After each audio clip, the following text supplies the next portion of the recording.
permet de passer avant Guillaume de Thuellois, pour la simple raison que je vais en fait introduire son propos. Donc, par ordre chronologique d'exposé, c'est plus préférable de commencer, d'anticiper, puisque je finis ma présentation avec la mention de l'UNESCO, en fait. Donc, ça pourra directement enchaîner avec l'UNESCO. Donc, on va quand même sauter peut-être quelques étapes dans l'exposé historique de l'eugénisme depuis Darwin. Alors, le sujet de ma présentation est eugénisme et contrôle des naissances. On voit bien le lien évidemment foncier qu'il y a entre les deux, le contrôle des naissances étant un moyen de l'eugénisme. Ma présentation a un caractère historique, de présentation de déroulé d'événements. L'objectif est de vous montrer comment le mouvement contrôle des naissances que nous connaissons au XXe et au XXIe siècle trouve directement son origine, ou l'une de ses origines, dans l'eugénisme, et le traduit en fait, le réalise, le met en œuvre en politique. Voilà, donc c'est vraiment la traduction sociale et politique de l'eugénisme, ou l'une de ses traductions. Donc voilà les liens entre contrôle des naissances, en anglais birth control, et l'eugénisme, sa traduction en politique jusqu'à l'après-guerre, puisque finalement, dans l'après-guerre, tout est quasiment posé dans les années 50, on va dire, première moitié des années 50. L'eugénisme devient se transforme, revêt divers discours, et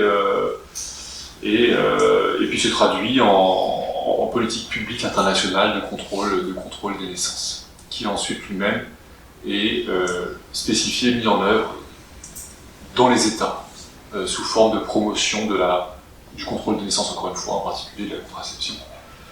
Et ensuite des moyens technologiques, une nouvelle fois de sélection artificielle sur des bases biologiques des êtres humains. Donc je voudrais vous montrer comment eugénisme et contrôle des naissances se sont unis et se sont traduits. Sachant que, préalable de mon exposé, vous dire que donc l'eugénisme, c'est bien connu, la notion d'eugénisme a été développée donc au XIXe siècle par Galton, qui est un proche de Darwin. Darwin, dans son livre sur l'évolution, a été tout de suite reçu par quelques philosophes, quelques penseurs qui avaient déjà développé avant lui donc une idée, on va dire, de l'évolution, enfin de la sélection plutôt, de la sélection et de l'amélioration. Donc cette pensée darwinienne va être politisée rapidement, on va dire, inscrite dans une perspective sociale, et elle va aussi compléter le discours de Malthus.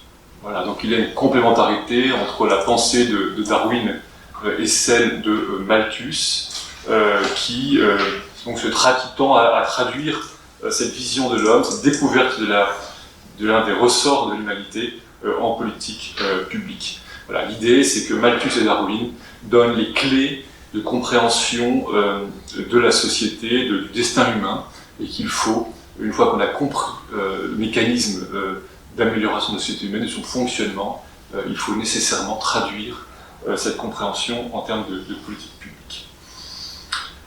Alors le vaste mouvement de contrôle des naissances, donc le birth control que nous connaissons, est donc l'héritier à la fois des mouvements eugénistes, en particulier donc de la fin du XIXe siècle en Angleterre et en Allemagne, et des mouvements néo-malthusiens britanniques. Les groupes néo-malthusiens sont légèrement plus anciens que les groupes eugénistes et insistent davantage sur le contrôle de la quantité de population comme moyen d'amélioration. Tandis que les groupes eugénistes, eux, visent davantage la qualité. Donc eugénisme, qualité, malthusianiste, quantité. Les contrôles de la qualité et de la quantité sont complémentaires et ont largement recours aux mêmes méthodes. Donc il y a complémentarité et unité de méthode.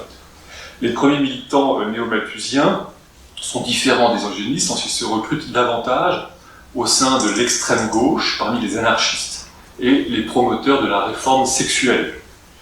Pour les néo-malthusiens, la limitation des naissances serait un instrument de libération non seulement sexuelle mais aussi sociale, en ce que le prolétariat fournirait moins d'ouvriers et moins de chair à canon aux classes dirigeantes. Tout comme Malthus a été repris par Galton, les néo-malthusiens ont aussi été récupérés par les eugénistes et finalement intégrés en une seule et même pensée de contrôle tant quantitatif que qualitatif de la population. Contrôle des naissances, tel que nous le connaissons aujourd'hui, au moyen de la contraception et de l'avortement, est un prolongement de celui effectué précédemment au début du XXe siècle et encore après par la stérilisation et le placement en institution ou encore par les différents empêchements au mariage. Seul le moyen diffère. Progressivement, à partir des années 20, le contrôle artificiel des naissances va s'imposer comme instrument d'eugénisme négatif et de transformation sociale. Alors que la stérilisation ne pouvait porter que sur un nombre limité de personnes, eh bien, le birth control, en revanche, peut trouver une application large et davantage volontaire que la stérilisation, qui répond à la fois à une demande sociale et une demande une visée raciale. Tout d'abord, un petit rappel sur les sociétés néo-malthusiennes qui donc coexistent avec et précèdent les sociétés eugénistes. À la fin du 19e, déjà en 1877, une société malthusienne est fondée à Londres par Charles Drysdale et Alice Vickery. Et cette société choisit comme devise la qualité, pas la quantité. Alice Vickery a fait ses études de médecine à Paris et elle a promu déjà une vision libertaire de la sexualité, amour libre et limitation des naissances comme moyen d'émancipation des femmes. Elle est aussi l'une des premières membres de la Société eugénique britannique. Donc d'emblée, on va dire une co-participation aux deux mouvements. Et c'est sur la base de cette société malthusienne que va se développer le mouvement du birth control. À Paris, à la même époque, Paul Robin est aussi l'un des premiers à associer les pensées néo-malthusiennes avec le mouvement libertaire. Il est pédagogue et libertaire, membre de la Première Internationale et proche de Ferdinand Buisson. Il a découvert les idées néo-malthusiennes à Londres, où il a dû s'exiler après la Commune de 1870. Il a rencontré le couple Drysdale et Vickery, et il participe à leur militantisme de retour en France. Il a appliqué les méthodes anarchistes d'engagement de militantisme, et déjà créé un centre de consultation et d'importation illégale de contraceptifs depuis le Royaume-Uni. Il fonde en 1886, une ligue pour la régénération humaine. Son discours est simpliste, il est anarchiste, il s'adresse aux classes populaires, il leur recommande de faire la grève des ventres, d'éviter les grossesses non désirées, dixit, et recommande aux pauvres de faire comme les riches, à savoir de limiter leur progéniture. Paul Robin, en 1902, introduit aussi les thématiques de l'amour libre, du plaisir, de la liberté de procréation. Donc il est en cela opposé, dit-il, à la chasteté, la pureté, qui seraient les derniers lambeaux les plus résistants à la destruction des doctrines métaphysiques. Il oppose une morale nouvelle, qui est basée sur la connaissance des lois physiologiques, la satisfaction des besoins corporels, intellectuels et affectifs. Il estime que la liberté de la maternité est la condition essentielle de la liberté de l'amour. Donc on voit bien une vision, on va dire, libertaire, déjà de réforme sexuelle, qui est associée à une conception malthusianiste de la procréation. Mais il est aussi eugéniste. Alors on trouve aussi chez lui, comme c'était souvent le cas à l'époque, des citations extrêmes. Il estime que les chauves, les sourds, les malvoyants, les myopes, les presbytes, ou encore les personnes à odorat imparfait, à nez souvent bouché, ultra muqueux, facilement enrhumées, à poitrine étroite et poumons exigus, que tous ces résidus d'une fausse civilisation devraient être impérativement les derniers de leur pauvre race. Et il espère l'avènement d'une nouvelle race scientifiquement tant améliorée, devant laquelle devront vite disparaître l'état d'abruti. Donc on voit bien tout la verve de ces anarchistes de la fin du 19e et leur vision un peu utopique, encore une fois. Lui-même se suicida en 1912, après avoir publié en 1901 une brochure qui s'appelle « Technique du suicide », et on voit bien que pour lui, la maîtrise de la procréation et la maîtrise de la mort sont les deux versants d'une même maîtrise de la vie.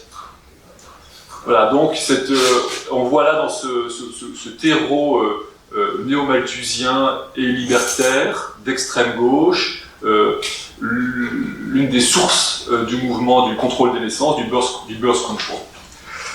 En 1900, Robin organise à Paris un premier congrès néo-malthusien. Il invite notamment l'américaine radicale Emma Goldman, qui va ensuite beaucoup inspirer la fondatrice du planning familial, Margaret Sanger. Il fonda à cette occasion une fédération universelle de la régénération humaine. Le Britannique Drisdall est présent. Cette internationale va poursuivre son activité encore jusque dans les années 1930, avant d'être progressivement absorbée par l'eugénisme, par les mouvements eugénistes et les mouvements de birth control. Alors, néo-malthusiens et eugénistes ont beaucoup en commun, donc leurs réseaux et organisations vont progressivement se confondre, mais ils seront à leur tour récupérés par un mouvement du birth control, qui en fait une synthèse à la fois antinataliste, féministe et eugéniste. Donc cette synthèse nouvelle, donc de ses origines donc antinatalistes, féministes et libertaires et eugénistes, est réalisée en particulier et mise en œuvre en particulier par Margaret Sanger et Mary Stokes, dans un but à la fois social et racial. Et donc la cause du birth control, notion inventée par Margaret Sanger, prolonge le discours eugéniste et lui permet d'être mis en œuvre d'une façon nouvelle, moins contraignante et davantage sociale, s'inscrivant donc dans cette perspective eugéniste, féministe et progressiste. Alors, quelques mots sur l'œuvre de Margaret Sanger qui est bien connue, mais qui vraiment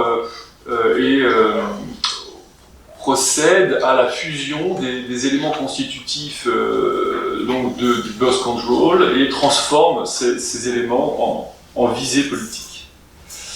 Donc son œuvre de Margaret Sanger, qui a vécu entre 1889 et 1966, donc, témoigne de la filiation et la complémentarité entre mouvements libertaires, néo-malthusiens et eugénistes. C'est une féministe radicale qui était proche initialement des mouvements d'extrême gauche et qui a étendu son militantisme à la promotion du contrôle artificiel des naissances. Aux États-Unis, elle est elle-même proche de Emma Goldman, dont on a parlé précédemment, avec qui elle partage l'adhésion à un même syndicat anarchiste. C'est Goldman qui, elle-même, donc, a été initiée par Robin, qui à son tour initie Sanger au néo-malthusianisme et qui l'incite à voyager en Europe, ce que Sanger fit en 1913 pour y apprendre les techniques déjà de contraception et de militantisme, encore une fois auprès des militants du mouvement de la régénération humaine de Robin. Toute sa vie, Sanger garde contact avec les Français comme Paul Robin, qui régulièrement lui demande de l'argent pour payer ses frais de justice. L'année suivante, Sanger va en Angleterre pour échapper à des poursuites judiciaires, et là, elle fit la connaissance de Vickery et de Drisdall, donc Vickery, fondatrice de la Ligue malthusienne, mais plus encore, elle fit la connaissance de Havelock Ellis, le fameux fondateur de la réforme sexuelle. Celui-ci aussi est néo-malthusien et l'un des tout premiers sexologues, faisant la promotion d'une libération et de la réforme sexuelle. Donc, Ellis fut non seulement l'un des innombrables amants de Margaret Sanger, mais il fut surtout son maître à penser, sa référence en termes de vision de la femme. Vickery et Ellis sont tous les deux aussi fondateurs de la société eugénique britannique. Donc on voit bien toujours ce même terreau à laquelle Sanger à son tour va adhérer. À son retour à New York en 1916, comme Paul Robin, elle ouvre un centre de consultation qui va dispenser des contraceptifs. Puis elle fonde en 1921 l'American Birth Control League. En 1913, alors à partir de ce moment-là, on va dire, elle s'engage vraiment dans un travail en anglais on dit d'advocacy, donc de promotion, de construction institutionnelle, de création d'associations militantes sans fin. Donc à partir de son retour en 1916, vraiment elle s'engage dans la fondation de l'association, d'institutions, de fédérations, et cet effort donc pour imposer le birth control d'abord aux États-Unis, puis plus largement. Sanger reconnaît sa dette à l'égard des néo-malthusiens. Elle recrute comme secrétaire de sa Birth Control Information, du Birth Control International Information Center, qui est l'un des centres qu'elle dirige. Elle recrute comme secrétaire l'ancien secrétaire général de la Ligue malthusienne, Olive Johnson, qui explique que son travail finalement est quasiment le même dans les deux instances. Voilà, donc il y a même aussi un passage du personnel, on va dire, des cadres de Ligue néo-malthusienne au cadre du birth control.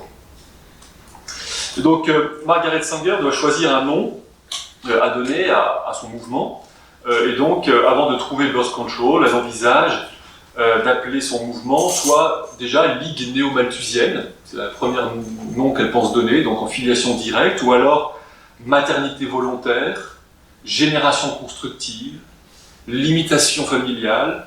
Donc elle hésite entre ces termes, puis elle en vient à choisir l'idée centrale de contrôle, qu'elle applique ensuite à différentes notions, contrôle de la population, contrôle de la race, contrôle du taux de natalité, et puis finalement elle en vient à choisir contrôle des naissances. Et donc c'est ainsi qu'elle choisit le terme birth control, contrôle des naissances. Après toutes ces hésitations, ça montre bien le contexte. Elle le décrit ainsi: le contrôle des naissances, souvent dénoncé comme une violation de la loi naturelle, n'est ni plus ni moins que la facilitation du processus de désherbage des inaptes, de prévention de la naissance des déficients ou de ceux qui deviendront déficients. Donc, vision très, très claire, effectivement, très eugéniste, très néo-malthusienne de la procréation et du contrôle de la naissance. Dans la Ligue, donc les principes fondamentaux de la Ligue qu'elle fonde sont aussi très explicites. Alors je vais citer, si vous voulez bien, un élément. Pour elle, partout, nous voyons la pauvreté et les familles nombreuses aller main dans la main. Ceux qui sont moins aptes à transmettre la race se multiplient plus rapidement. Les personnes qui ne peuvent pas soutenir leur descendance sont encouragées par l'Église et par l'État à produire des familles nombreuses. De nombreux enfants ainsi obtenus sont malades ou faibles d'esprit. Beaucoup deviennent criminels. Le poids social de tous ces types indésirables doit être supporté par les éléments sains de la population. Les finances qui devraient être employées pour élever le niveau de notre civilisation sont détournées pour l'entretien de ceux qui n'auraient jamais dû naître. Donc, on voit bien effectivement la constance du discours malthusien. Et donc cette société, cette ligue, se donne pour objectif d'éduquer la population et de convaincre les autorités publiques. Alors effectivement, Margaret Sanger, l'image de Margaret Sanger est souvent favorable, souvent belle. Elle est présentée comme une héroïne de la cause féministe du XXe siècle, mais elle aussi mérite d'être revisitée, d'être à nouveau lue. Ses archives personnelles sont en partie accessibles sur Internet, on peut trouver sa correspondance, en plus de ses livres qui sont bien connus. Alors dans son livre central, Le pivot de la civilisation, elle expose donc de façon complète sa pensée en 1922. Donc elle cherche à convaincre les élites de la nécessité absolue pour l'humanité, donc d'adopter le birth control. Elle refute non seulement les objections, mais elle passe aussi en revue les principaux arguments au soutien de sa cause, au regard de la maternité, de la mortalité infantile, de la pauvreté, de l'eugénisme et de l'avenir de la race. Elle veut convaincre les eugénistes que le contrôle des naissances est le meilleur moyen pour mettre en œuvre leur politique. Mais aussi, elle veut convaincre les socialistes que cette vision n'est pas incompatible avec le marxisme et qu'elle peut améliorer la condition des prolétaires. Elle estime aussi que le contrôle des naissances est un puissant pivot par lequel transformer la société. Elle est consciente de la capacité du contrôle des naissances à transformer en profondeur la société. Car, dit-elle, le contrôle des naissances tire sa puissance de l'universalité de l'instinct sexuel. Donc son idée, c'est vraiment maîtriser l'instinct sexuel, donc c'est assez proche de la vision de Ellis. Maîtriser l'instinct sexuel, c'est maîtriser notre existence. Jusqu'alors, la maîtrise de la reproduction n'était envisagée que sous des formes contraignantes, qu'il s'agisse de l'abstinence sexuelle ou de la stérilisation. Sanger recommande la libre diffusion et la publicité des méthodes de contraception, à l'inverse de la contrainte. Donc elle, c'est une vision libertaire plutôt que la contrainte en matière sexuelle. Elle promeut une nouvelle morale et attaque vivement non seulement l'Église catholique, mais aussi les œuvres sociales qui contribuent à la survie des inaptes. Elle rêve d'une société débarrassée des classes miséreuses et des tares supposées héréditaires. Et elle veut que les femmes soient libérées de l'esclavage, de la maternité. Donc son idée fondamentale est que le contrôle de l'instinct sexuel est le contrôle et la rationalisation de l'instinct sexuel. Il faut mettre à nu la sexualité, la libérer, en libérer l'humanité. Et d'abord les femmes, d'une morale contraignante, de la honte, de l'ignorance, d'une procréation subie. En fait, elle veut libérer l'humanité de l'animalité propre à la sexualité, elle veut spiritualiser la sexualité. Et donc elle propose, plutôt que de contraindre l'homme, de neutraliser les effets de la sexualité en la libérant par la contraception. Donc en cela, elle s'inspire de la Ligue mondiale de la réforme sexuelle de Ellis. Sanger voit dans la puissance incontrôlée de l'instinct sexuel l'une des grandes causes de la misère humaine, de la pauvreté, de la surpopulation, de la dégénérescence, de la misère sexuelle, du travail des enfants. Pour elle, la société ne peut pas résoudre le problème de la faim, F-A-I-M, tant qu'elle n'aura pas reconnu la force titanique de l'instinct sexuel. Ce fut là sa grande illumination.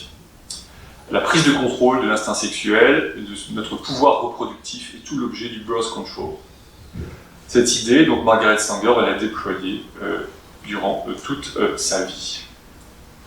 Alors Margaret Sanger est héritière de Malthus et de Galton, davantage que de Darwin.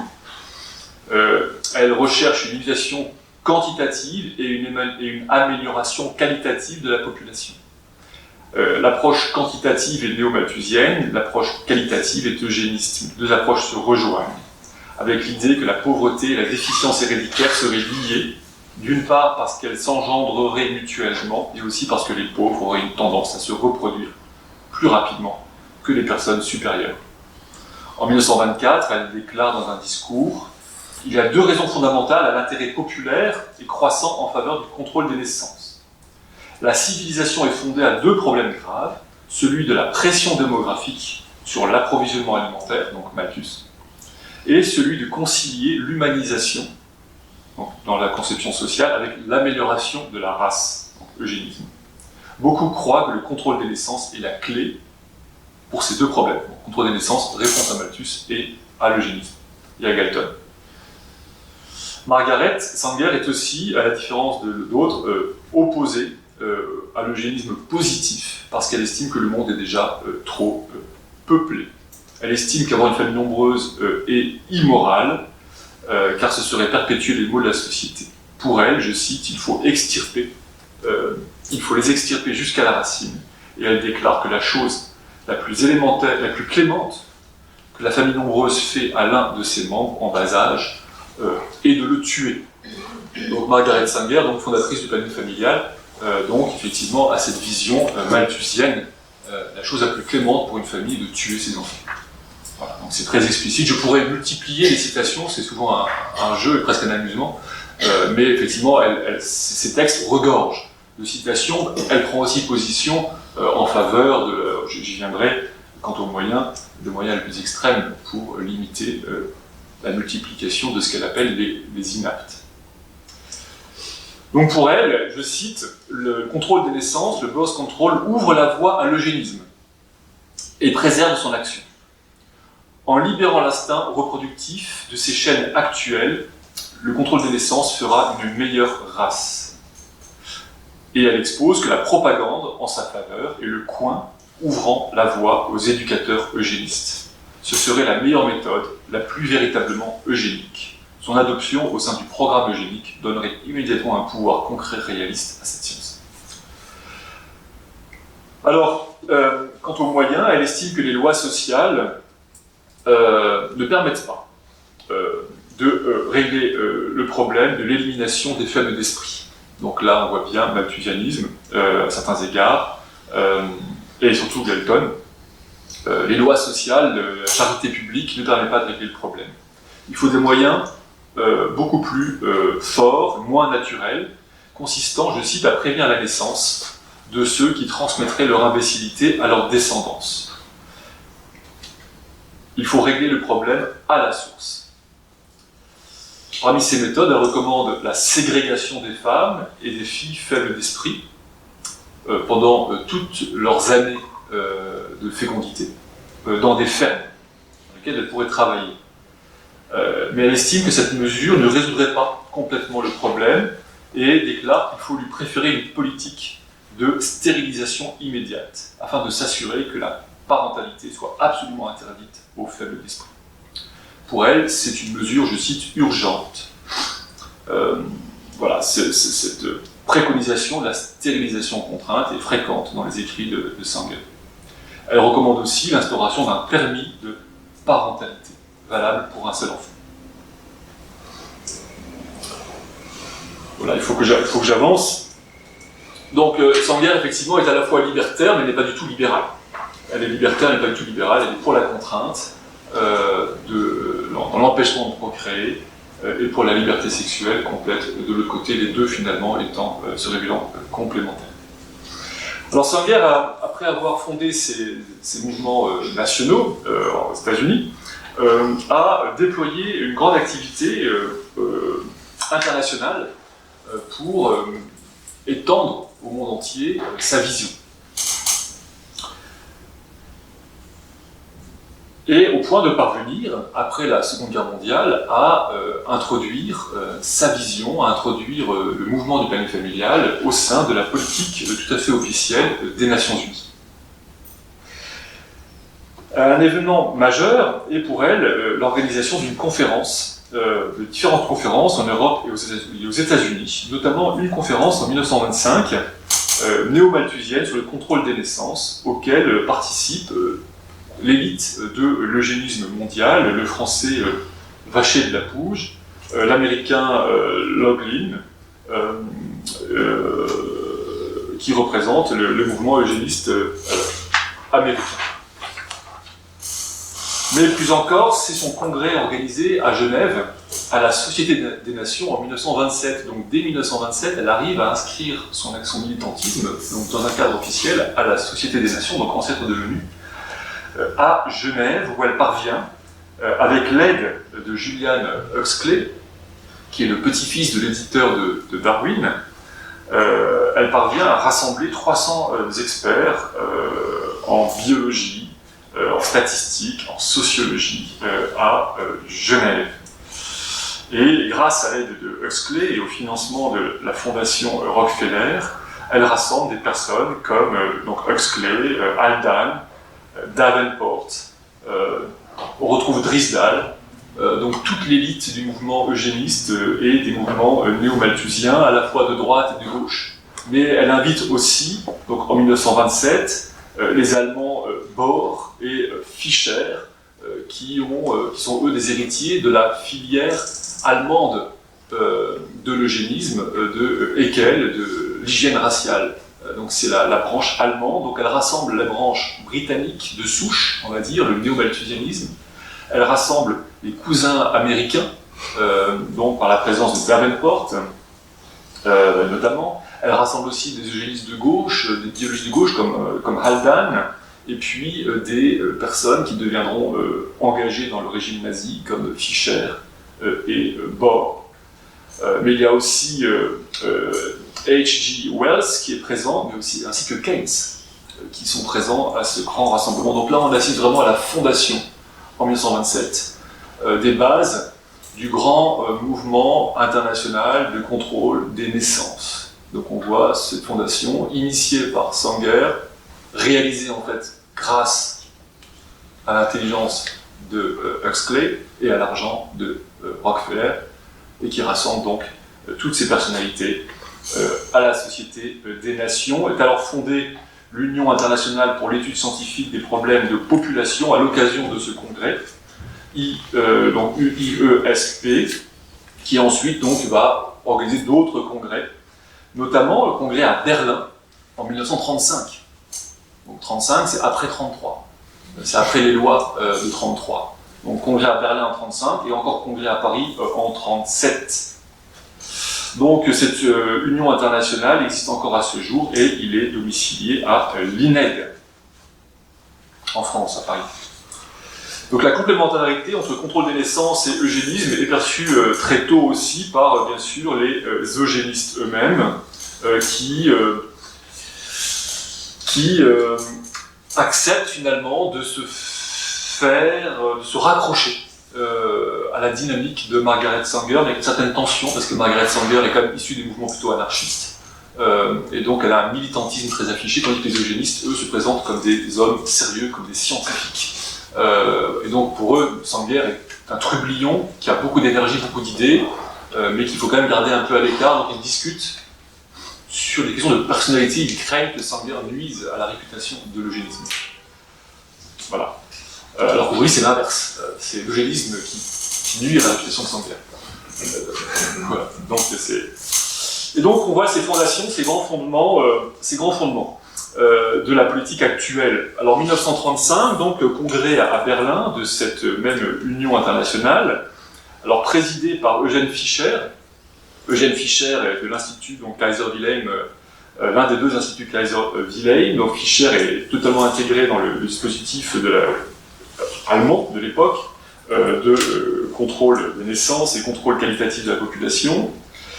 Fischer donc déclare dans l'introduction, donc il préside le congrès, le plus grand et plus important devoir de chaque peuple est d'entretenir les lignées héréditaires saines. Le président d'honneur du congrès est le ministre du Reich, Frick, voilà, qui se finira donc pendu après une condamnation à Nuremberg. Les Américains Henry Loughlin et Clarence Campbell sont vice-présidents donc, de ce beau congrès. Donc Fischer fut aussi l'un des théoriciens du racisme nazi et des lois raciales de 1935 et membre du parti. Loughlin, quant à lui, est connu pour être l'un des inspirateurs principaux de la loi allemande de 1933 sur la stérilisation.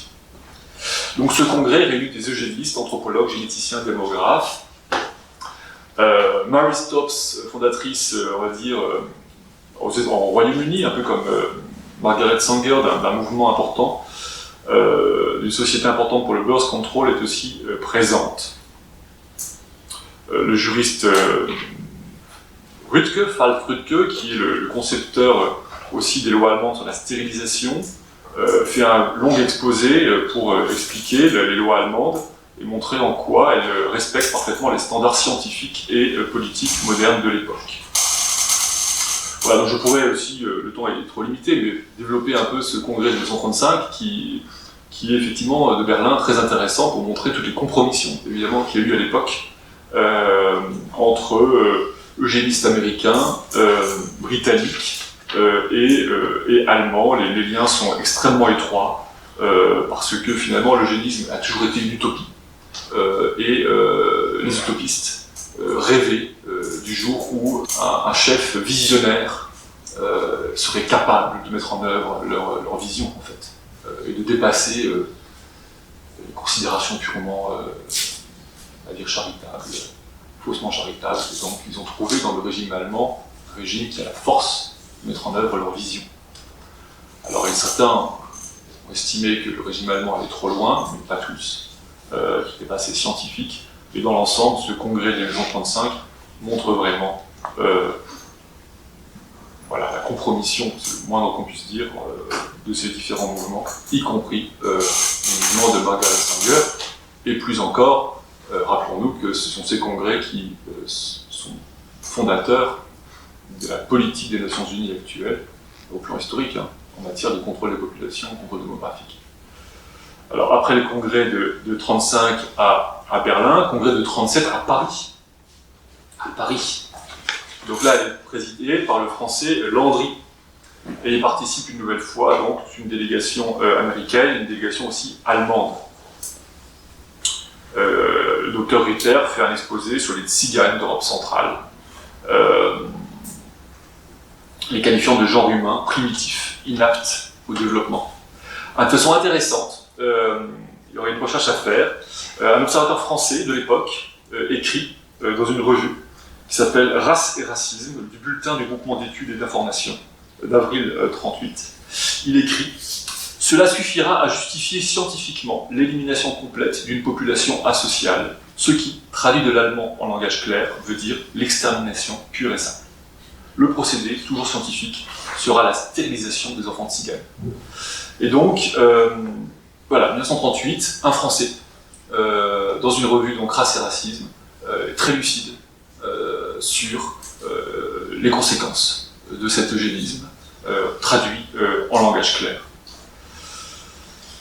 Donc les Allemands sont très présents, encore une fois, je ne vais pas insister. On trouve Eugène Fischer, donc, qui fut le nazi, qui fut aussi le mentor de Mengele, donc ça c'est des choses bien... Voilà. Ernst Rüding était vice-président du congrès de 1937, qui s'est réalisé donc, en France, à Paris.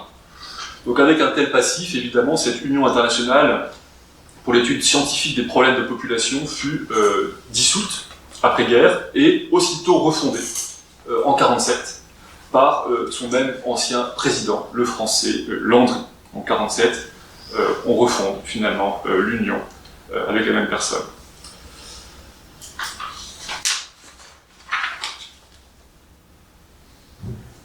Alors après la Seconde Guerre mondiale, je vais accélérer, j'arrive à la fin. Le discours, bien sûr, doit s'adapter. Les mêmes personnes existent, finalement les mêmes scientifiques, généralement, enfin les scientifiques ne sont pas tous rejetés, et certains poursuivent leur carrière.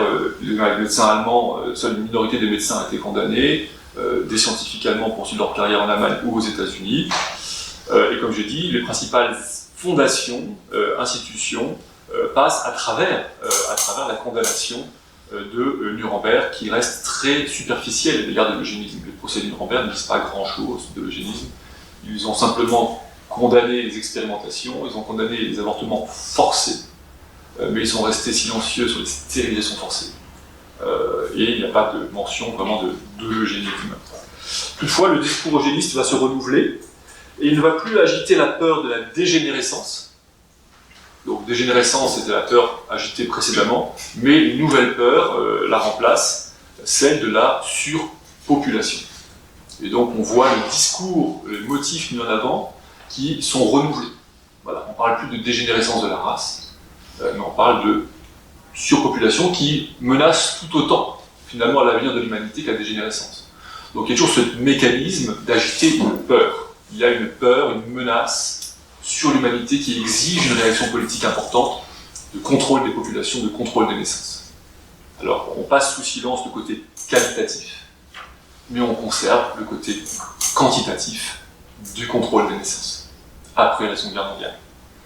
Mais ce sont les mêmes personnes qui, simplement, changent, qui modifient leur discours. Huxley, avant la guerre, et je pense que Guillaume de Tolloy aura tout le loisir de développer, je ne vais pas empiéter sur sa présentation, parler des deux côtés, quantitatif et qualitatif. Après, il continue, il conserve des éléments sur le qualitatif, mais s'investit davantage dans le contrôle quantitatif. Donc l'idéologie eugéniste survit à la Seconde Guerre mondiale et conserve ces deux versants, qualitatif par la génétique et quantitatif par le contrôle des naissances et de la population.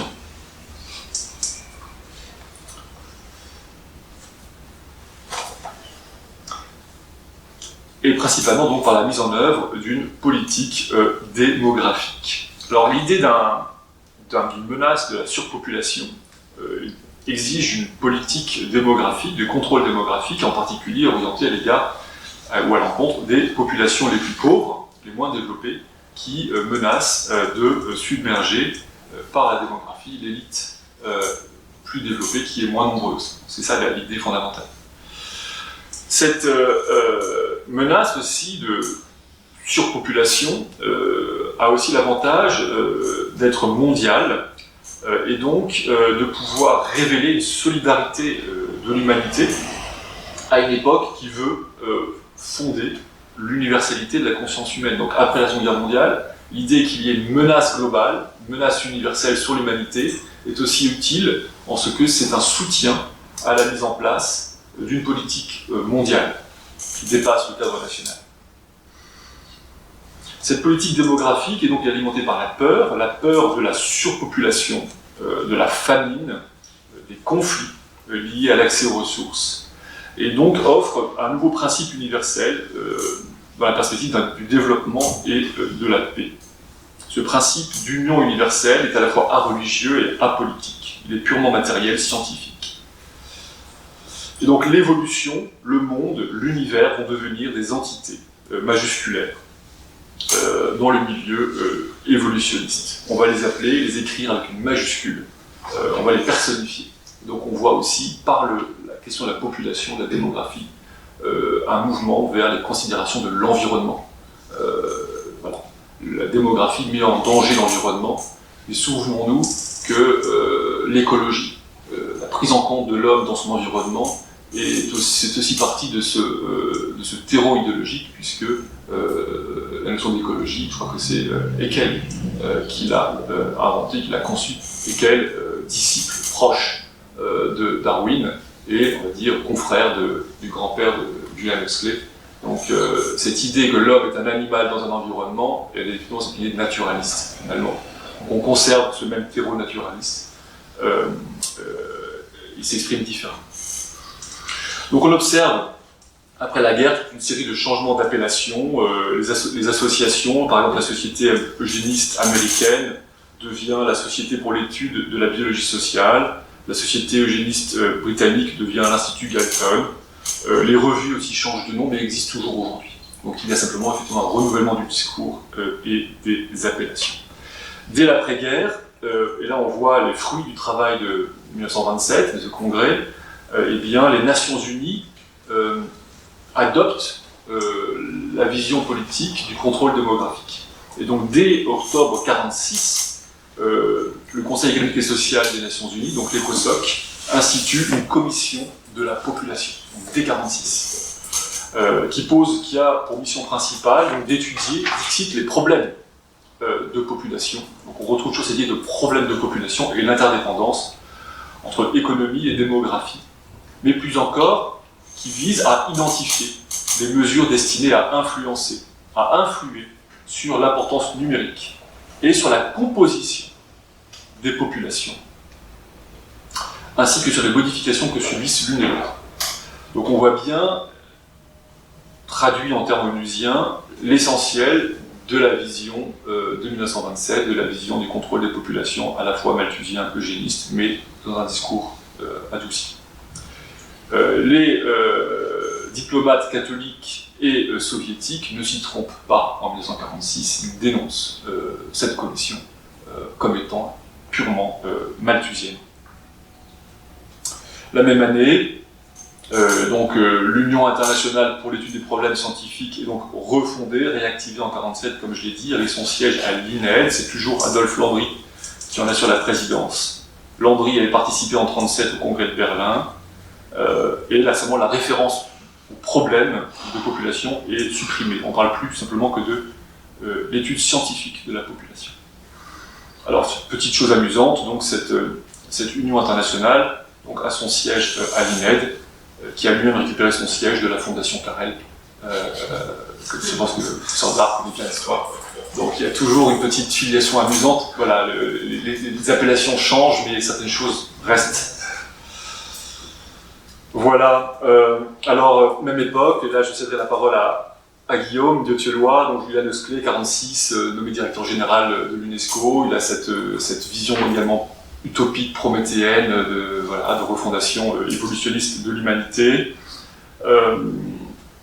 48, Margaret Sanger organise de nouveau un congrès international sur la population, en Angleterre cette fois-ci.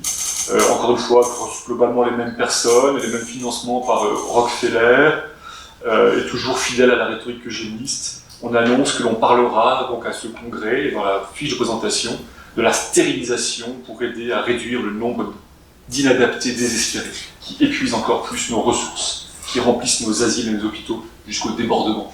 Présentation officielle du congrès de 48. Donc après la guerre, autant dire que le discours n'a pas tellement changé. L'idée qu'il y a eu une rupture brutale et fausse. Même personne, on l'a changé un peu. On a un peu adouci, mais l'agenda reste le même. On pénètre les institutions. L'ONU, dès 46, a sa commission. Sanger continue en 48. Son congrès de 48, auquel participe quand même le directeur général de l'Organisation des Nations Unies pour l'alimentation et l'agriculture, qui fait un exposé très malthusien sur ressources alimentaires et démographie. Je vous passe les citations qui, encore une fois, sont tout à fait intéressantes. À l'issue de ce congrès, encore une fois, fondation d'une institution, le International Planned Parenthood Committee, le comité international de planning familial, qui se donne pour mission de développer le planning familial dans le monde. Ce comité est hébergé et financé par la Société eugéniste britannique. Donc tout se tient toujours. Effectivement, rien ne change vraiment. Cette société deviendra ensuite, en 1952, la Fédération internationale du planning familial. Huxley, qui accompagne toujours Sanger dans ses efforts, qui est un peu l'éminence grise, je pense, derrière Sanger, en tant que directeur de l'UNESCO, recommande aux Nations Unies de s'engager dans une politique de contrôle des naissances, d'organiser un congrès international. Ce congrès eut lieu à Rome en 1954, sous les auspices des Nations Unies, organisé par, encore une fois, l'Union internationale pour l'étude scientifique de la population. Donc on retrouve les mêmes acteurs, mais organisé sous l'égide de l'ONU, et rassemble encore une fois des représentants des gouvernements, des démographes, etc. Donc on voit bien là l'institutionnalisation de l'engagement, de la réussite de l'institutionnalisation de l'engagement militant du mouvement de contrôle des naissances grâce au soutien de l'élite eugéniste d'avant-guerre. Voilà, et ensuite, d'autres conférences auront lieu, donc après cette conférence de Rome, conférence de Belgrade en 1965, de Bucarest en 1974, Mexico en 1984, et la fameuse conférence du Caire de 1994 sur la population et le développement, qui a produit le programme d'action du Caire sur la population et le développement, qui est la base de la politique internationale en matière de contrôle démographique. Donc on voit bien toute la filiation qu'il y a depuis les mouvements eugénistes, les associations eugénistes, les mouvements néo-malthusiens, la récupération par le mouvement du contrôle des naissances, sa transformation politique publique par l'activisme d'abord, puis par le soutien de personnalités du milieu eugéniste, qui était un milieu scientifique beaucoup plus élitiste que les anarchistes initiaux des mouvements néo-malthusiens, et la réussite la transformation de ce mouvement sous l'appellation de démographie. Question démographique, mais en fait la démographie. Linel, même d'ailleurs, héritière de Carrel, mais donc il y a effectivement cet héritage qui est direct, et aussi des persistances dans ce milieu. Voilà, je vous remercie.